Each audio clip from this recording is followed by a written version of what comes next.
میں سمجھتی ہوں کہ میں بار بار کہتی ہوں کہ ہم لوگوں کو اکٹھا ہونا چاہیے جموں کشمیر میں، پورے ملک میں، مگر خاص کر یہ جو انہوں نے لیٹسٹ آن سلاٹ کیا ہمارے حقوق پہ، اس کے لیے تمام جماعتوں کو میں اپیل کروں گی کہ ہمیں اکٹھا ہونا چاہیے اور اس کے خلاف مل کے لڑنا چاہیے۔ مجھے لگتا ہے ہمیں اب ریزولوشن آف کشمیر پرابلم پہ زیادہ سٹریس دینا چاہیے، کیونکہ جب تک کشمیر کی سمسیا رہے گی تب تک بی جے پی جیسی جماعتیں اس کا شارٹ کٹ ڈھونڈتی رہیں گی اور اس کو ایکسپلائٹ کریں گی، کیونکہ جو ہمارے یہاں بچے ریڈیکلائز ہو جائیں گے، جو اس وقت بندوق اٹھا رہے ہیں، زیادہ لوگ ملیٹنسی میں جا رہے ہیں۔ جب پلوامہ میں ہمارے کئی لوگ شہید ہو گئے تو اس کے بارے میں پورے ملک میں انہوں نے چرچا کی، مگر جب چائنا نے ہمارے 20 نوجوان مار دیے گئے، ان کو شہید کیا، تو اس وقت کوئی آواز نہیں نکلی، کیونکہ ملک کے لوگوں کو سمجھنا چاہیے کہ جو جموں کشمیر ایک مسلم میجورٹی اسٹیٹ نے اس ملک کے ساتھ ہاتھ ملایا تھا، یہ سوچ کے کہ ہم جمہوری ملک کا حصہ بنیں گے، راجہ مہاراجاؤں کی تاناشاہی ختم کر کے ہم ایک آزاد ہندوستان، ایک ڈیموکریٹک سیکولر ہندوستان کا حصہ بنیں گے۔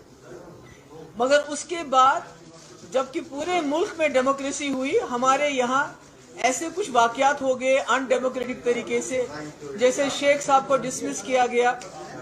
اس کے بعد کئی ایسی چیزیں کی گئی کہ لوگوں کا الیکشن سے یہاں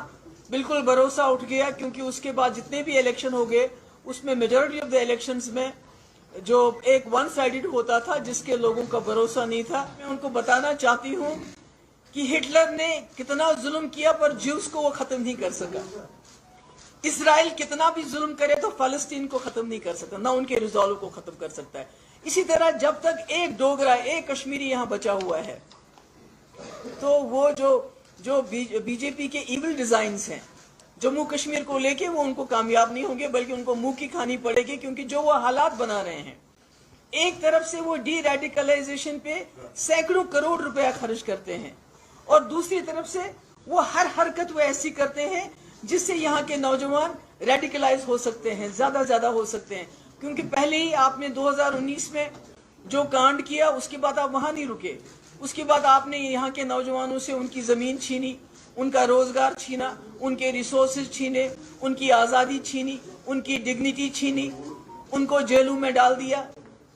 ان کا جینا حرام کر دیا، اور اب ایک ان کے پاس ووٹ کا حق تھا کہ ووٹ ڈال کے وہ اپنی پسند کی حکومت چنتے، اپنے پسند کا ریپرزنٹیٹو چنتے،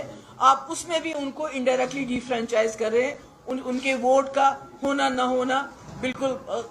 ختم کر رہے ہیں۔ VK نیوز، راشٹر کے نام۔